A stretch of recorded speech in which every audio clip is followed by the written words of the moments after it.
नमस्कार दोस्तों आज की इस वीडियो में आप लोग का फिर से स्वागत है। और आज जो है हम लोग अगेन अपनी इडियम्स की जो क्लास है उसे आगे बढ़ाते हैं और लास्ट क्लास से आगे की जो इडियम्स हैं वो हम करना स्टार्ट करते हैं। तो चलिए स्टार्ट करते हैं। उम्मीद है जो इससे पहले हमने इडियम्स किए हैं वो आपको डेफिनेटली याद होंगे और आप रेगुलर बेसिस पे थोड़ा सा वीडियो को सुने ताकि जो वोकैबुलरी वाला सेक्शन है वो आपका स्ट्रांग हो सके। तो चलिए आज की पहली इडियम क्या है, and the idiom is pay heed to. देखिए यहाँ पर है ना, आपने ना कई बार एक फ्रेज सुनी होगी कि यार है ना मेरी बातों पर है ना अटेंशन दो। ये सुनिए आपने इडियम। तो अपन है ना कई बार इस इडियम को बोलते हैं या इस फ्रेज को बोलते हैं पे अटेंशन, है ना भाई, मेरी तरफ क्या दो, ध्यान दो, अटेंशन दो। तो ये इंग्लिश में ही हीड जो वर्ड होता है ना, इसका मतलब ही होता है कि आप मुझे क्या दो, अटेंशन दो। तो हीड का क्योंकि मतलब अटेंशन है इसीलिए इस फ्रेज को कहते हैं, या तो आप पे हीड टू बोल लो या फिर आप इसे बोल लो पे अटेंशन टू। दोनों का मतलब क्या है कि बातों को ध्यान से सुनना और अपना पूरा अटेंशन देकर के उस बात को सुनना इज नोन एज व्हाट, पे हीड टू, जिसको आप पे अटेंशन टू भी बोल सकते हो। और फिर हम इसका मीनिंग क्या बोलते हैं, लिसन केयरफुली विथ अटेंशन। तो आप इस फ्रेज में सिर्फ एक ही बात याद रखेंगे कि मैम हीड का मतलब ही क्या होता है, किसी चीज पर अटेंशन देना या किसी चीज पर या किसी बात पे माइंड करना। तो हीड मीन्स ही वॉट, अटेंशन और टू माइंड समथिंग। तो that is why the meaning of the idiom is pay heed to का मतलब ही क्या हो गया, अटेंशन या फिर माइंड करना। That means to listen carefully या टू लिसन विद अटेंशन। चलिए आगे बढ़ते हैं। ये बोल रहा है ईट लाइक अ हॉर्स। देखो हॉर्स के लिए ऐसा कहा गया है, वैसे तो एनिमल में सबसे ज्यादा क्वांटिटी में एलिफेंट खाता है, लेकिन जो एलिफेंट खाता है ना वो एट अ स्ट्रेच बहुत सारा नहीं खाता है, वो रुक रुक के खाता है, इनफैक्ट धीरे धीरे खाता है। लेकिन अगर आप हॉर्स की बात करेंगे तो हॉर्स का तो दिन भर ही मुंह चलता रहता है और लगातार खाता ही जाता है। तो इसीलिए हॉर्स के लिए ऐसा कहा गया है कि ये बहुत ज्यादा खाता है, यानी हॉर्स के लिए कहते हैं कि हॉर्स ईट्स टू मच, मतलब अति में ही खाता है यार। तो वैसे ही इस जानवर की तुलना अगर हम इंसान से करते हैं कि you eat like a horse, मतलब आप बहुत ज्यादा खाते हैं, यानी to eat what, excessively. Excess का मतलब ही क्या होता है, बहुत अति में या फिर बहुत ही ज्यादा। तो ज्यादा के लिए या ज्यादा क्वांटिटी को शो करने के लिए हम एक्सेस बोलते हैं, है ना। तो वैसे ही यहाँ पर जो हॉर्स की तुलना ईटिंग में जो की गई है वो कैसे की गई है कि क्योंकि हॉर्स बहुत ज्यादा खाता है तो इसीलिए ईट लाइक अ हॉर्स मतलब कि ये बहुत ज्यादा क्वांटिटी में जो है वो खाना खाता है। Eats what, excessive, eats in excessive amount. ठीक है, आगे बढ़ते हैं। Hair's breadth. ना ये जो ईडियम है ना हेयर्स, यानी कि ये डेफिनेटली रिलेटेड टू बाल ही है, यानी बालों से रिलेटेड है। और ये ईडियम कुछ ऐसी ली गई है कि जो हेयर होते हैं ना, क्योंकि वो बहुत शॉर्ट होते हैं, क्योंकि उनकी डिस्टेंस बहुत कम होती है, यानी कि हेयर की शॉर्ट डिस्टेंस होती है, या मैं कहूँ क्वांटिटी इतनी, मतलब कहते हैं ना बहुत पास पास होते हैं।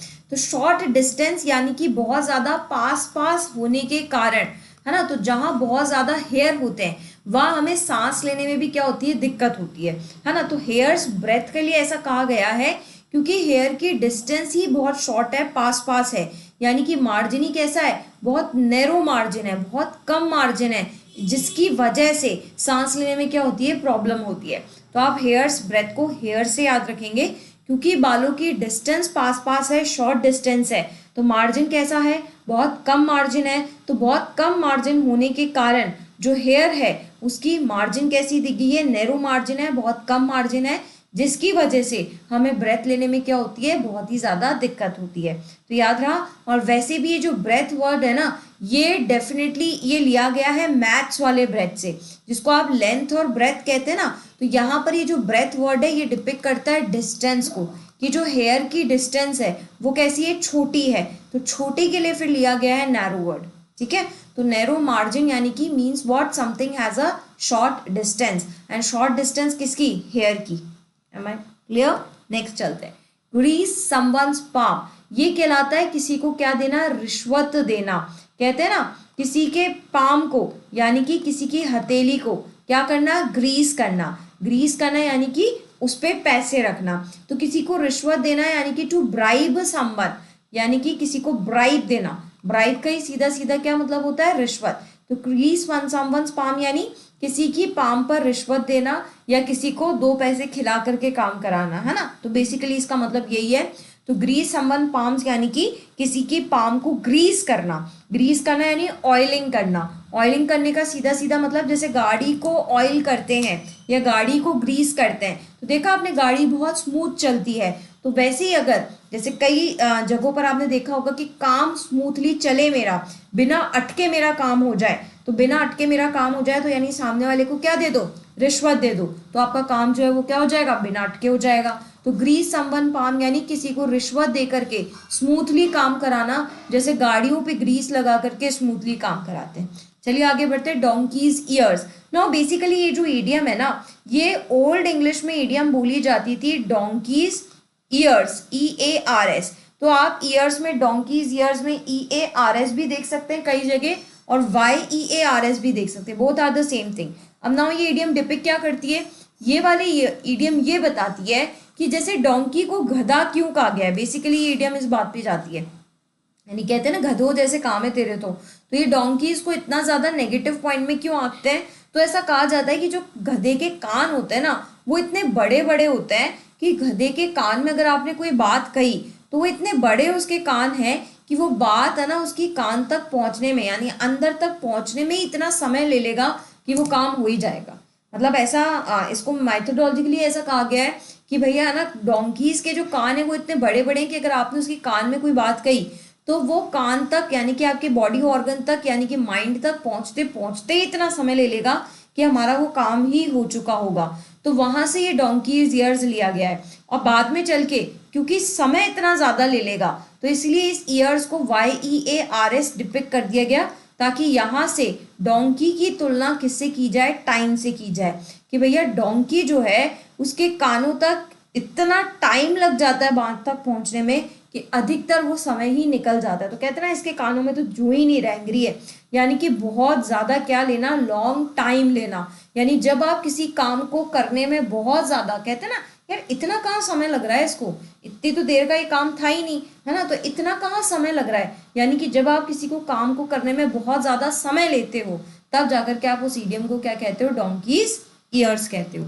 आगे बढ़ते हैं। नेक्स्ट ईडियम क्या कह रही है, गो टू द वॉल। अब इस ईडियम को कैसे लिया गया है, ये कहता है कि मान लीजिए एक ना प्लेस है जहां पर क्या चल रही है, फाइट चल रही है, तो बेसिकली जब आप लड़ेंगे ना तब तो आप मिडिल में लड़ेंगे, लेकिन ऐसा कहा गया है कि जब आप फेल होना स्टार्ट हो जाते हो, है ना, यानी कि जब आप हारने लग जाते हो तब आप है ना ऐसे पीछे जाते जाते हो जाते जाते हो जाते जाते हो जाते जाते हो और आप कहाँ तक पहुंच जाते हो, दीवार तक। अब दीवार क्या है, आपका एंड है, यानी कि जब आप वॉल तक आ जाओ तो वॉल किसी भी जगह का क्या होता है, एंड आता है। जैसे मान लो अगर मैं गाड़ी चला रही हूँ, चलाते चलाते चलाते चलाते एक रोड है, अब वो रोड पे क्या सामने मुझे दीवार दिख गई, तो यानी अब उस रोड का क्या आ गया, एंड आ गया ना, मतलब मैं उस रोड पर चलने में क्या हो गई, फेल हो गई, मुझे मुड़ना ही पड़ेगा। तो वैसे ये इडियम ली गई है, go to the wall. Wall यानी एंड, तो आप कभी भी किसी भी जगह पे एंड में, यानी आप अपने काम में एंड पे कब आते हो, जब आप उस पर क्या हो जाते हो, फेल हो जाते हो।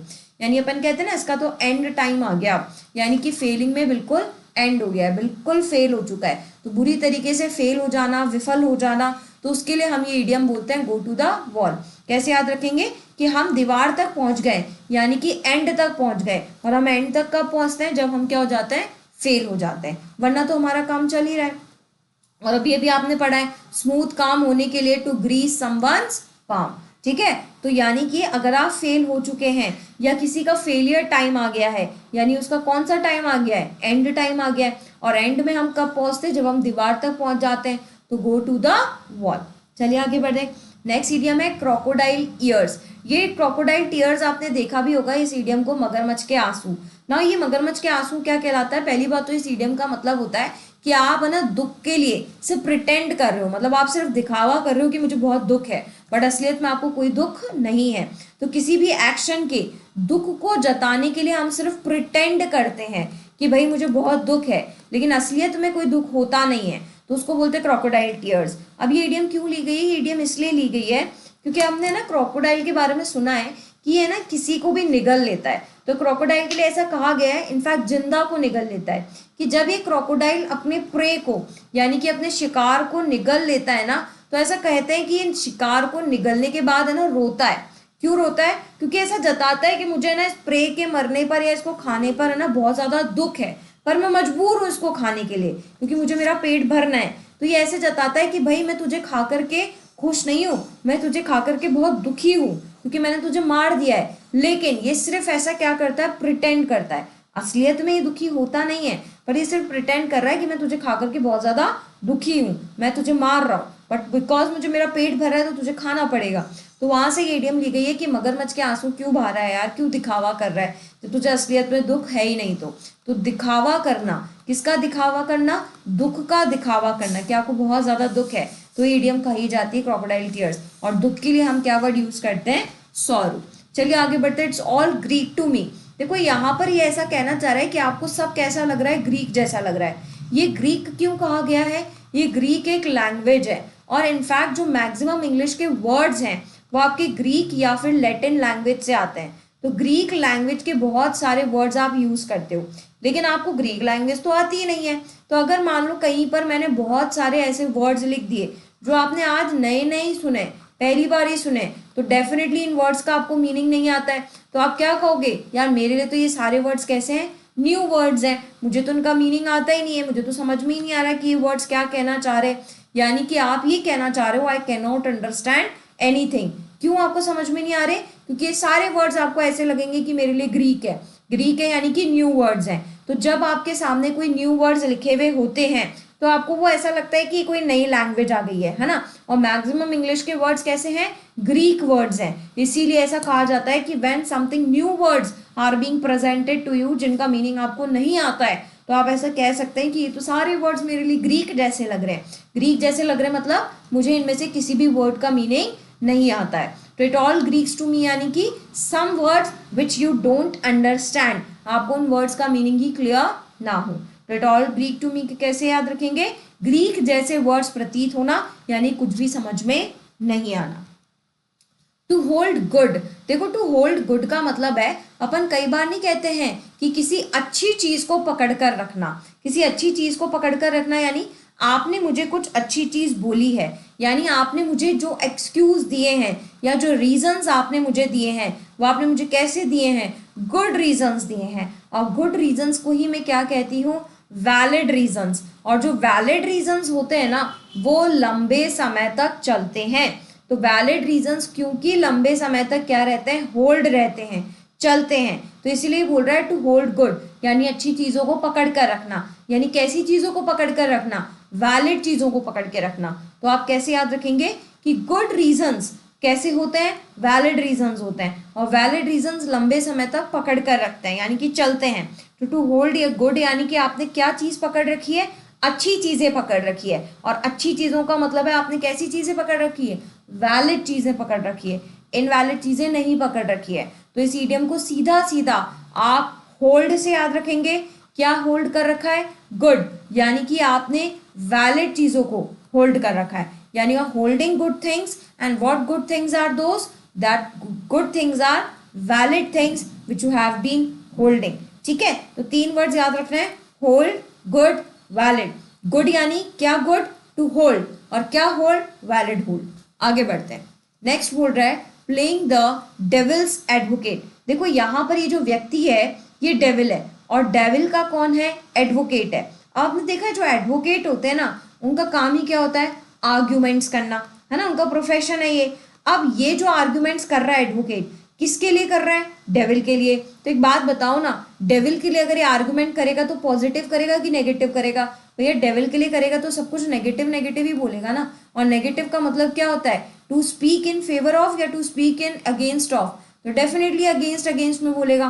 तो कैसे याद रखेंगे, एडवोकेट का काम क्या है, आर्ग्यूमेंट करना। ये एडवोकेट है किसका, डेविल का है। तो डेविल का अगर ये एडवोकेट है तो ये कैसे आर्ग्यूमेंट्स करेगा, नेगेटिव, यानी कि सामने वाले के लिए क्या बोलेगा, अगेंस्ट अगेंस्ट में बोलेगा। पकड़ लो अब आंसर क्या लिखा है, one who argues against something, यानी जो किसी के अगेंस्ट क्या कर रहा है, आर्ग्यू कर रहा है, just for the sake of argue. क्यों कर रहा है, क्योंकि उसे आर्ग्यू करना है भाई, बस सिर्फ इसलिए कर रहा है। और इसे सिर्फ आर्ग्यू ही क्यों करना है, क्योंकि इसका प्रोफेशन है भाई आर्ग्यूमेंट करने का। अगर ये आर्ग्यूमेंट करेगा ही नहीं तो इस लॉयर को या इस एडवोकेट को पैसे ही क्यों मिलेंगे, है ना। तो क्योंकि इसे आर्ग्यूमेंट करना है, क्यों करना है, इसका प्रोफेशन है। किसके लिए आर्ग्यूमेंट करना है, डेविल के लिए। तो डेविल के लिए अगर आर्ग्यूमेंट करेगा तो ये आर्ग्यू कैसे करेगा, अगेंस्ट में करेगा। हुआ यार। तो एक एडवोकेट है जो आर्ग्यूमेंट करता है किसका एडवोकेट है? डेविल का एडवोकेट है। तो ये आर्गुमेंट कैसे करेगा? नेगेटिव करेगा। नेगेटिव करेगा तो अगेंस्ट में बोलेगा, तो one who argues against something. आगे बढ़े। Comparing apples with oranges. देखो आप ना दो फ्रूट का कंपैरिजन कर रहे हो और ये दो फ्रूट डिसिमिलर है भाई।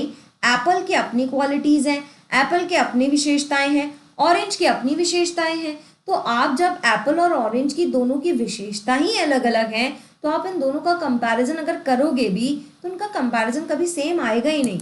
वैसे ही दो अलग अलग क्वालिटीज के पर्सन की अगर आप कंपैरिजन करो, मतलब अगर आप एक टीचर का कंपैरिजन मान लो अगर किसी बिजनेसमैन से करोगे तो यार इनका तुलना तो कभी हो ही नहीं सकती ना सेम, क्योंकि टीचर एक अलग प्रोफेशन है और बिजनेसमैन एक अलग प्रोफेशन है। लेकिन हाँ दो बिजनेसमैन का कंपैरिजन करो या दो टीचर्स का कंपैरिजन करो वो समझ में आता है। वैसे ही आप दो एप्पल्स का कंपैरिजन करो, भाई एप्पल इस वाली क्वालिटी का है, ये एप्पल इस वाली क्वालिटी का है, वो समझ में आता है। लेकिन एप्पल और orange two different type of fruits का कंपैरिजन कभी हो ही नहीं सकता। तो comparison between two kinds of fruits नहीं, ये सॉरी गलत हो गया, अनइक्वल कंपैरिजन, यानी आप ऐसा कंपैरिजन कर रहे हो जो दो चीजें इक्वल है ही नहीं। तो दो अनइक्वल चीजों का कंपैरिजन क्या कहलाता है?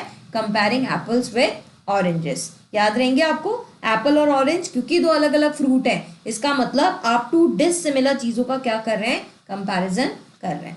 आगे बढ़ते हैं। बैकआउट। बैकआउट हमने पिछले वीडियोस में भी देखा है। बैकआउट यानी अपना हाथ पीछे खींच लेना, यानी अपना नाम क्या ले लेना? वापस ले लेना, टू विड्रॉ, है ना। तो बैक आउट, आपने एक कदम क्या कर लिया है? पीछे कर लिया है, और ये बैक करने से आप क्या हो गए हो? आउट हो गए हो, आपने अपना नाम आउट कर लिया है, यानी एक्चुअली आपने क्या कर लिया? विड्रॉ कर लिया है। तो बैक से पीछे याद रखेंगे, पीछे करने से नाम क्या हो गया? आउट हो गया, तो आपका नाम क्या हो जाना? विड्रॉ हो जाना। Beat around the bush. ना इस इडियम को कैसे याद रखें? देखो है ना, मान लो ये बुश है ना, और मान लो एक शिकार है और यहाँ पर एक चिड़िया है, ठीक है, और इस शिकार को इस चिड़िया को मारना है। मान लो ये चिड़िया है, ठीक है, अब इस शिकार को है ना, इस चिड़िया को मारना है। अब मान लो जो शिकार गोली चला रहा है, यहाँ चला रहा है तो चिड़िया मरेगी क्या? नहीं। यहाँ चला रहा है तो चिड़िया मरेगी क्या? नहीं। यहाँ चला रहा है तो चिड़िया मरेगी क्या? नहीं। भाई चिड़िया कब मरेगी? जब आप बुश के अंदर यहाँ गोली चलाओगे तब मरेगी ना। यानी आप तो बुश के अराउंड, अराउंड यानी आसपास बीट कर रहे हो, बीट यानी मारना है, मार रहे हो लेकिन आसपास मार रहे हो। अरे भाई यहाँ मारो ना ताकि वो मरे। वैसे ही मान लो अगर मैंने आपको एक टॉपिक दिया और मैंने कहा इस टॉपिक पे बोलो, आप इस टॉपिक पे नहीं बोल रहे हो बट आप उसके आसपास की चीजें बोल रहे हो, तो अपन कई बार क्या बोलते हैं यार कम टू द पॉइंट ना यार, मुद्दे की बात करना। तो बीट अराउंड द बुश यानी मुद्दे की बात नहीं करना, यानी कि आप पर्टिकुलर उस पॉइंट की बात नहीं करके उसके सराउंडिंग की यानी आसपास की बात कर रहे हो। यानी आप क्या बात कर रहे हो? To avoid talking about what is important, यानी जो इंपॉर्टेंट है ना उस बात को करने को तो आप अवॉइड कर रहे हो, वो बात तो आप कर नहीं रहे हो, बल्कि आप उसके आसपास फालतू की बातें कर रहे हो। तो वैसे ही मान लो अगर कोई आपके पास आता है और आपसे बातचीत करता है तो आप थोड़ी देर बाद अगर आपको लगता है ना कि पॉइंट की बात कर रहा है तो सुनते हो, नहीं तो आप क्या कहते हो? अरे यार फालतू की बातें बंद कर, जो बात करने आया है वो बात कर। तो ये फालतू की बातें करना is known as what? Beat around the bush. Next चलते हैं, नॉक डाउन। देखो इस इडियम को कैसे याद रखें? नॉक नॉक, तो नॉक का मतलब होता है मारना। क्या होता है नॉक का मतलब? मारना। और आप किसी को मार मार के क्या कर रहे हो? डाउन, डाउन यानी नीचे ले जाते जा रहे हो, ले जाते जाते हो। तो भैया एक वक्त ऐसा आएगा जब इसका क्या आ जाएगा? एंड आ जाएगा, और जब इसका एंड आ जाएगा तो एक्चुअली आपने इसको बर्बाद कर दिया है, यानी आपने इसको क्या कर दिया? डिमोलिश कर दिया।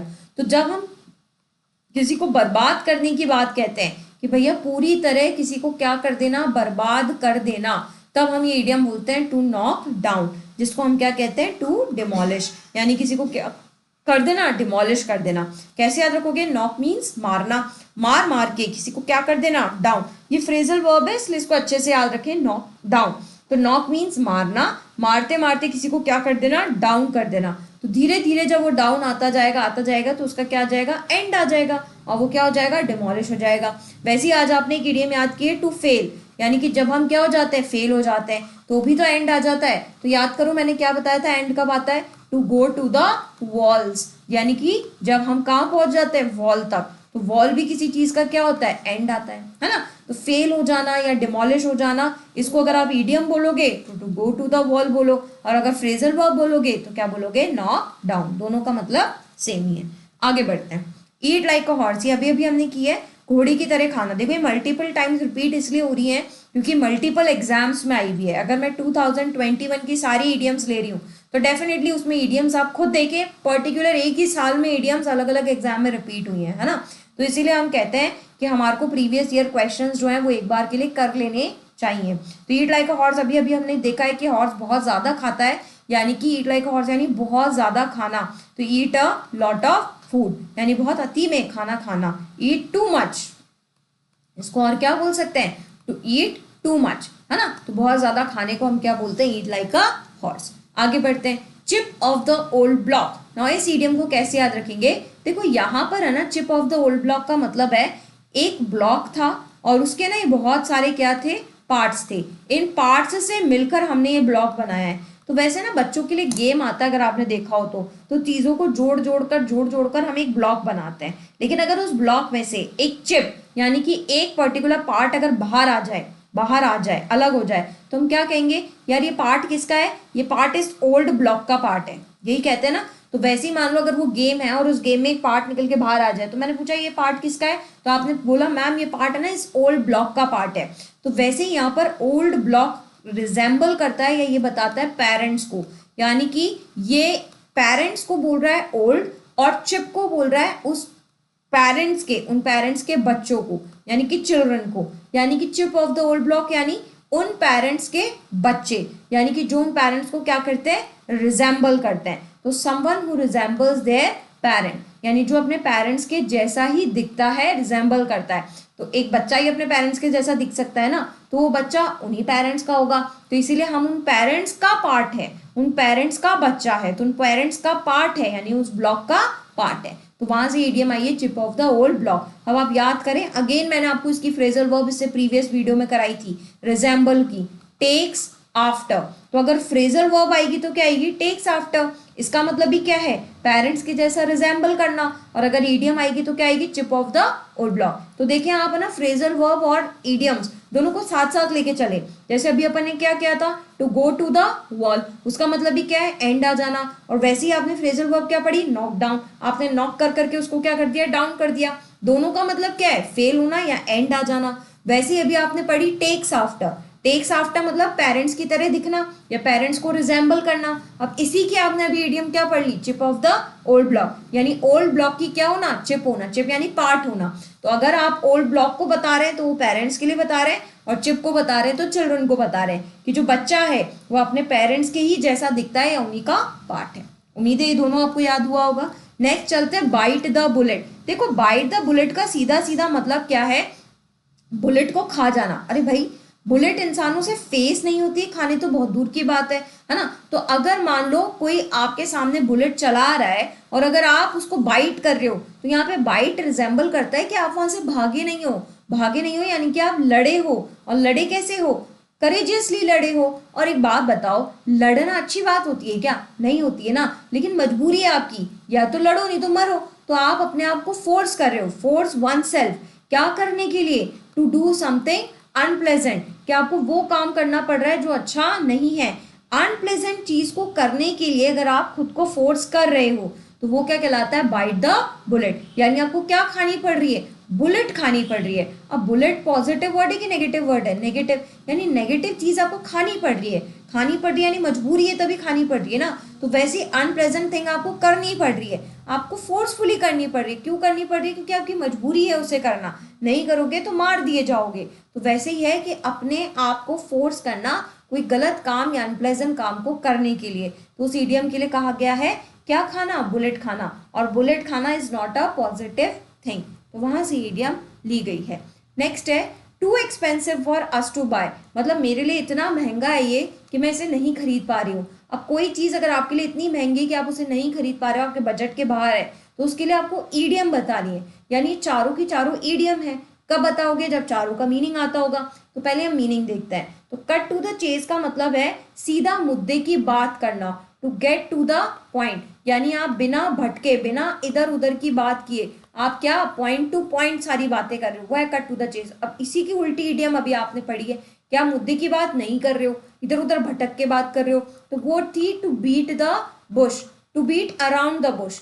तो अगर आप to beat around the bush बोल रहे हो, इसका मतलब आप मुद्दे की बात नहीं कर रहे हो। लेकिन अगर आप मुद्दे की बात कर रहे हो तो उसकी ईडियम होती कट टू द चेज, है ना। तो ये दोनों ईडियम आपस में एंटोनिम है, ध्यान रखना। हिट टू द बुक्स का क्या मतलब होता है? बहुत ज्यादा पढ़ना, मतलब अपने दिमाग को अपनी किताबों में ही भिड़ते रहना, हिट करते रहना। तो कहते रहते हैं ना, इसका तो दिन भर दिमाग किताबों में ही लगता रहता है, किताबों से ही ये तो भिड़ता रहता है ना। यानी टू स्टडी हार्ड, यानी जब बहुत ज्यादा कड़ी मेहनत कोई इंसान करता है, to study hard and seriously, यानी बहुत सीरियसली जब आप पढ़ाई करते हैं या बहुत हार्ड जब आप स्टडी करते हैं, तब आप इस इडियम को बोलते हैं।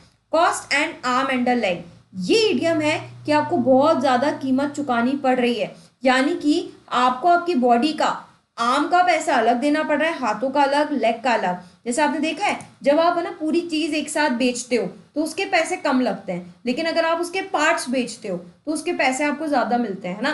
तो वैसे ये बोल रहा है कि एक तो आप ये कि पूरी बॉडी बेच दो, उसके पैसे आपको कम मिलेंगे, लेकिन अगर आप बॉडी का एक एक ऑर्गन बेचोगे ना तो आपको पैसे ज्यादा मिलेंगे। यानी आपको कीमत आर्म की भी अलग देनी पड़ रही है, हाथों की भी, और लेग की भी अलग देनी पड़ रही है, जबकि वो है उसी बॉडी का पार्ट, बट स्टिल आपको दोनों की कीमत अलग अलग चुकानी पड़ रही है। यानी चीज तो आपको महंगी पड़ गई ना यार, टू एक्सपेंसिव पड़ गई।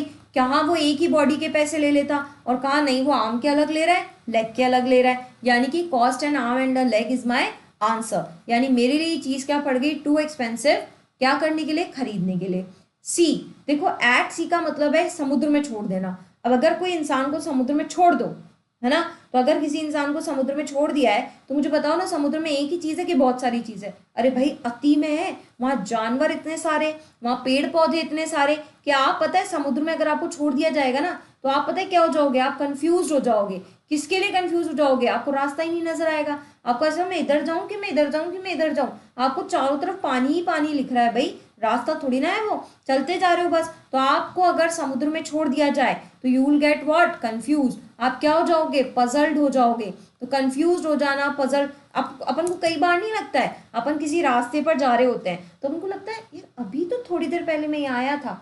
तो जब कोई चीज आपको सिमिलर दिखती है ना तो आपको ऐसा, आप कंफ्यूज हो जाते हो उन रास्तों में, यार एक ही जैसी गलियां दिख रही है, ये सारी चीजें तो पजल्ड लग रही है। वैसे समुद्र में तो भैया चारों तरफ पानी ही पानी है, वहां तो कंफ्यूज होना या पजल्ड होना बिल्कुल बनता है ना। तो यानी to get confused is known as what? समुद्र में छोड़ देना, at sea. Cost an arm and leg, यानी कि बहुत महंगा पढ़ना। हिट द बुक्स, यानी किताबों में सर फोड़ते रहना, यानी बहुत कड़ी मेहनत करना, to study hard and seriously. Cut to the chase, यानी बिल्कुल पॉइंट की बात करना, मुद्दे की बात करना, और इधर उधर की बातें करना is known as to beat around the bush. अब क्योंकि इसने मेरे से पूछा था कि बहुत एक्सपेंसिव है खरीदने के लिए, तो मुझे इडियम बोलनी पड़ी cost and arm and leg. तो आपने देखा हमारे एग्जाम में टू टाइप के क्वेश्चन आते हैं, ईडियम देकर मीनिंग पूछ सकता है, या फिर एक लाइन देकर हमें पूछ सकता है कि इस लाइन से मिलती जुलती है, इस लाइन के मीनिंग को एक्सप्रेस करने वाली ईडियम्स कौन सी हैं। चलिए आगे बढ़ते हैं। टू ड्रॉ अ ब्लैंक, भैया आप कहीं पर कहते हैं ना, आप किताब में या कॉपी में खाली छोड़कर आए हो, ब्लैंक छोड़कर आए हो। तो अगर आप कोई चीज ब्लैंक छोड़कर आए हो तो इसका मतलब आप जवाब नहीं देना चाहते ना, आपने जवाब नहीं दिया। तो कहीं पर जवाब नहीं देने का मतलब है, चाहे लिखने में हो चाहे बोलने में हो, ब्लैंक ही कहलाओगे। तो टू ड्रॉ ब्लैंक, यानी आप ड्रॉ कैसा करके आए हो? ब्लैंक, ब्लैंक करके आए हो, यानी आप कोई जवाब देकर ही नहीं आए हो। तो जब आप कोई जवाब ही दे करके नहीं आए हो तो इसका मतलब क्या है? To be unsuccessful at eliciting a response. Now eliciting का क्या मतलब होता है? एलिसिटिंग का मतलब होता है देना। क्या देना? रिस्पॉन्स। तो आप रिस्पॉन्स देने में क्या हो गए? अनसक्सेसफुल, आपने रिस्पॉन्स ही नहीं दिया है। और अगर आपने रिस्पॉन्स नहीं दिया है यानी आपने अपनी कॉपी क्या छोड़ दी? ब्लैंक छोड़ दी, या आप बोलने में क्या रह गए? ब्लैंक रह गए, आप कुछ बोल ही नहीं पाए या आप कुछ लिख ही नहीं पाए, तो क्या कहते हैं? टू ड्रॉ अ ब्लैंक, आप ब्लैंक करके आ गए। तो कैसे याद रखेंगे? रिस्पॉन्स में क्या हो गए? आप अनसक्सेसफुल हो गए, चाहे लिखने में हो चाहे बोलने में हो। यानी आप रिस्पॉन्स देने में जब अनसक्सेसफुल हो जाते हैं तब आप इस ईडियम को बोलते हैं टू ड्रॉ अ ब्लैंक। लेकिन हाँ, यहाँ वोकैबुलरी के लिए आपके लिए एक नया वर्ड है, दैट इज एलिसिट, जिसका मतलब होता है जवाब नहीं देना। चलिए आगे बढ़ते हैं। जंप द गन, आप गन के ऊपर जंप कर रहे हो। अगर गन के ऊपर जंप कर रहे हैं तो आपने देखा है कई मूवीज में कि है ना, जब कोई दो दुश्मन लड़ रहे होते हैं और पास में एक गन होती है, मतलब गन गिर गई होती है, तो आप देखा दोनों के दोनों झपट्टा मारते हैं। क्यों? जल्दी से एक्ट करने के लिए, क्योंकि जिसके हाथ में गन आ गई वो तुरंत शूट आउट करेगा और सामने वाले को मार देगा, जीत जाएगा। यानी कि जब आप ना किसी एक्शन को करने में बहुत जल्दी हो, स्टार्ट समथिंग टू सून, बहुत जल्दबाजी में कोई चीज करो, या हेस्टी, हेस्ट मतलब यानी जल्दबाजी में किया गया कोई भी कार्य, वो क्या कहलाता है, जंप द गन। कैसे याद रखोगे, गन पर जंप करना। गन पर जंप कब करते हैं, फटाफट गन को पकड़ के शूट करने के लिए, ठीक है। अब अभी अभी आपने एक ईडियम की थी, बाइट द बुलेट, है ना, तो ये था बुलेट को खाना। तो बुलेट को खाने का मतलब किसी नेगेटिव चीज को खाना, यानी कि अनप्लेजेंट काम को करना जबरदस्ती, फोर्सफुली आप उस अनप्लेजेंट काम को कर रहे हो, आपको करना पड़ रहा है, वो था बाइट द बुलेट। लेकिन ये है जंप द गन, गन के ऊपर जंप कर रहे हो। गन के ऊपर जंप कब करता है कोई व्यक्ति, जब उसे फटाफट से गन पकड़ के क्या करना हो, शूट आउट करना हो, यानी जल्दबाजी में उसे क्या करना हो, फैसला करना हो, या जल्दबाजी में उसे एक्ट करना हो, है ना, वो कहलाता है क्या, जंप द गन। तो मेरा राइट आंसर क्या हो जाएगा, स्टार्ट समथिंग टू सून, बहुत जल्दी स्टार्ट करना है या जल्दबाजी में किसी एक्शन को या एक्ट को करना है। नेक्स्ट है मैन ऑफ लेटर्स। देखो मैन ऑफ लेटर्स है ना, one of the good idiom है, और मैं इसे काफी इंपॉर्टेंट भी कहूंगी, एग्जाम में बहुत बार रिपीटेडली है। देखो यहाँ पर लेटर्स वर्ड जो है ना, वो डिपिक्ट करता है किसी भी इंसान के विद्वान को। विद्वान यानी कि ये जो इंसान है ये कैसा है, इंटेलिजेंट है। तो ये लेटर्स वर्ड डिपिक्ट करता है इंटेलिजेंसी को। मैन मतलब आदमी, एक ऐसा आदमी, एक ऐसा व्यक्ति जो बहुत ज्यादा क्या हो, विद्वान हो। विद्वान कब होता है, जब उसे बहुत ज्यादा नॉलेज होती है। तो वो नॉलेज यानी कि वर्ड्स के लिए, अल्फाबेट्स के लिए हम लेटर्स वर्ड बोलते हैं, ठीक है। तो हम ये कहते हैं ये मैन ऑफ लेटर्स है, यानी इसके पास शब्दों की कमी नहीं है। और शब्दों की कमी नहीं है मतलब इसके पास बहुत ज्यादा ज्ञान है, बहुत ज्यादा ज्ञान है, यानी ये विद्वान है और इंटेलिजेंट है। और एक इंटेलिजेंट और एक विद्वान को इंग्लिश में स्कॉलर कहा जाता है, ठीक है। तो कैसे याद रखेंगे, लेटर्स यानी शब्द यानी कि वर्ड्स, ये कैसा इंसान है, शब्दों का इंसान है। शब्दों का इंसान मतलब इसके पास शब्दों की कोई कमी नहीं है। शब्दों की कमी नहीं है यानी कि इसको बहुत ज्यादा नॉलेज है, बहुत ज्यादा नॉलेज है मतलब ये विद्वान है या इंटेलिजेंट है। और विद्वान या इंटेलिजेंट को इंग्लिश में की भाषा में क्या कहा जाता है, स्कॉलर है, यानी एक स्कॉलर है। He has a lot of knowledge. तो a lot of knowledge if a person possesses, तो that person is known as what, man of letters, ठीक है। आगे बढ़ते हैं, हॉब्सन्स चॉइस। देखिए हॉब्सन्स चॉइस जो इडियम है ना, ये एक्चुअली ली गई है अगेन हॉर्स से। ये हॉर्स से कैसे ली गई है, तो ऐसा कहा जाता है कि ओल्डन टाइम्स में जो हॉर्स बेचने का काम करता था वो एक व्यक्ति था जिसका नाम हॉब्सन था।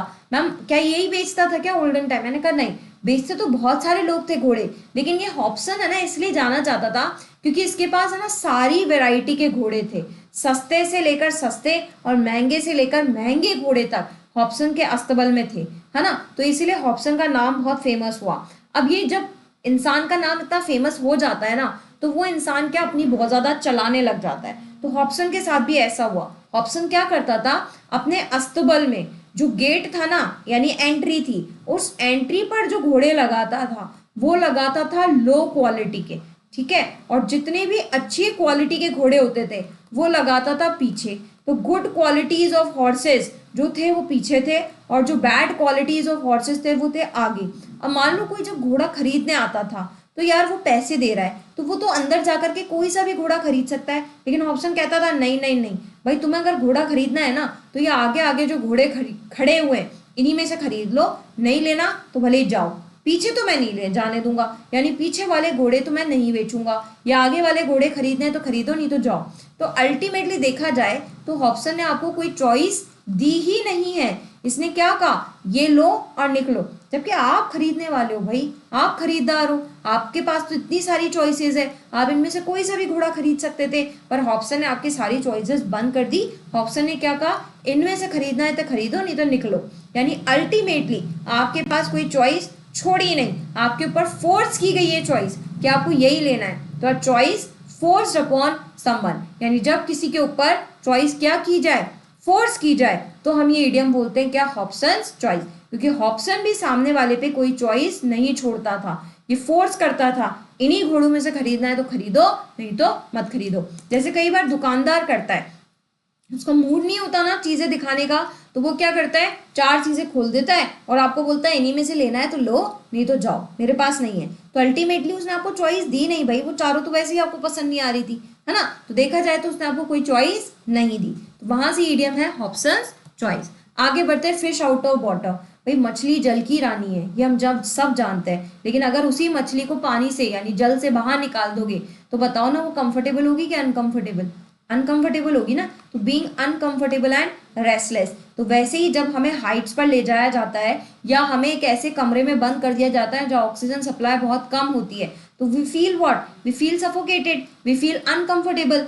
ऐसी मैंने कल आपको यानी कि पिछली वीडियो में इसकी आपको एक इडियम कराई थी, टाइट इन द कॉर्नर्स, तब भी आपको बताया था अनकंफर्टेबल हो जाना, सफोकेटेड हो जाना। तो उसी से मिलती जुलती ये इडियम है फिश आउट ऑफ वाटर, कि अगर आपने मछली को पानी से बाहर निकाला तो मछली कैसा फील करेगी, अनकंफर्टेबल या फिर रेस्टलेस फील करेगी, उसको सांस नहीं आएगी, मर जाएगी। नेक्स्ट चलते हैं dark horse. Dark horse idiom भी हमने पिछली क्लास में की थी। यहाँ डार्क रिजेंबल करता है ब्लैक। हमने पढ़ा था कि जो हॉर्स है इसके दो कलर्स बताए गए हैं, one is white and one is black. और क्या कहा गया है कि जो ब्लैक हॉर्स आता है ये थोड़ा सा सस्ता आता है, लेकिन जो व्हाइट हॉर्स है ये थोड़ा महंगा आता है। ऐसा क्यों मैम? क्योंकि ऐसा कहा जाता है कि जो व्हाइट हॉर्स है ये क्या होता है, बहुत ज्यादा तेज भागता है, लेकिन जो ब्लैक हॉर्स है ये थोड़ा सा धीरे भागता है ना। तो इसीलिए ब्लैक हॉर्स को कंपटीशन का पार्ट माना ही नहीं जाता, व्हाइट हॉर्स को माना जाता है। लेकिन मैंने आपको क्या कहा था, अगर कोई ब्लैक हॉर्स या डार्क हॉर्स चुपचाप से पीछे से तुरंत आकर के भागता हुआ आए और जीत जाए, जिसकी आपने सोची भी नहीं थी वो जीत जाए, यानी ब्लैक हॉर्स जीत जाए, इसका मतलब एक ऐसा अनएक्सपेक्टेड विनर है जिसकी आपने सोची नहीं थी। मतलब आपकी क्लास का ऐसा कॉम्पिटिटर जिसको आपने अपने कंपटीशन की गिनती में ही नहीं रखा था। यानी इस इडियम को एक्चुअली हिंदी में हम कहते हैं छुपा रुस्तम, कि पता नहीं कहाँ से आया छुपा रुस्तम और जीत कर चला गया। तो कौन आया और जीत कर चला गया, डार्क हॉर्स या ब्लैक हॉर्स? जिसे जीत के लिए जाना ही नहीं जाता वो जीत कर चला गया। तो वैसे ही आपकी क्लास में मान लो एक ऐसा स्टूडेंट था जिसको आपने कभी कल्पना ही नहीं की थी कि ये फर्स्ट 5 रैंक में भी आएगा, क्योंकि ना तो ये क्लास में जवाब देता था, ना बोलता था, वह चुपचाप बैठा रह जाता था। लेकिन जब रिजल्ट अनाउंस हुआ, फर्स्ट 5 छोड़ो, उसका रैंक 1 था, तो आपके लिए कैसा था, अनएक्सपेक्टेड था ना। आपके लिए वो विनर ही अनएक्सपेक्टेड था, आपने कभी सोचा ही नहीं था ये जीतेगा, तो उसको हम बोलते हैं डार्क हॉर्स। आगे बढ़ते हैं। नेक्स्ट बोल रहा है बी लाइक चॉक एंड चीज। देखो भाई, चॉक एंड चीज का अगेन कंपैरिजन कर रहा है। देखो अभी अभी मैंने एक चीज आपको कराई थी, किसकी, दो फ्रूट्स की तुलना, एप्पल्स एंड ऑरेंजेस कराई थी। तब भी मैंने आपको कहा था कि दो डिफरेंट चीजों की, यानी दो डिफरेंट फ्रूट की अगर आप तुलना कर रहे हो, तो यानी आप कैसी चीजों की तुलना कर रहे हो, टू डिसिमिलर थिंग्स है ना, सेम चीजें हैं ही नहीं, कॉन्ट्राडिक्टरी थिंग्स है, उनकी तो कभी तुलना हो ही नहीं पाएगी ना, कुछ सेम आएगा ही नहीं। तो वैसे ही सेम मीडियम है, इसी की सिनोनिम है ये, बी लाइक चॉक एंड चीज। अब बताओ, चॉक की क्वालिटीज अलग है, चीज की क्वालिटीज अलग है। कहाँ तो चीज खाने की वस्तु है और कहाँ चॉक लिखने की वस्तु है। इन दोनों की कभी भी क्वालिटीज एक भी मैच करेगी? नहीं करेगी। चॉक सॉलिड है, पाउडर है, चीज सॉफ्ट है, यानी कि दो ऐसी चीजें जो एब्सोल्यूटली डिफरेंट है, मतलब 1% भी तो इनकी क्वालिटीज मैच नहीं करती है।